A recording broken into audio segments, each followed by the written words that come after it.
তুমি আমাকে কল করতে পারতে। তুমি ওই জামাটা কিনতে পারতে। আমি অপেক্ষা করতে পারতাম। আমি তোমাকে সাহায্য করতে পারতাম।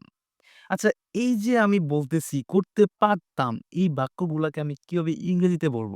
দেখেন, তে পারতাম। অতীতকালে কোনো কিছু করতে পারতাম কিন্তু করিনি। অতীতকালে কোনো কিছু করতে পারতাম বাট করিনি। সে অর্থে আমরা ব্যবহার করব could have, could have। R could have এর পরে আপনি ভার্বের V3 দিবেন। কারণ have এর পরে সবসময় ভার্বের V3 হয়। So structure subject plus could have plus V3। So আরো কয়েকটা সেন্টেন্স চলেন প্র্যাকটিস করি। আমি তোমাকে সাহায্য করতে পারতাম। I could have helped you। আমি সাহায্য করতে পারতাম তাকে কিন্তু করি নাই। আমি ওই জামাটা কিনতে পারতাম। I could have bought that dress।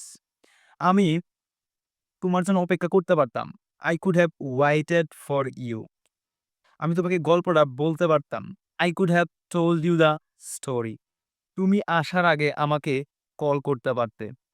You could have called me before coming।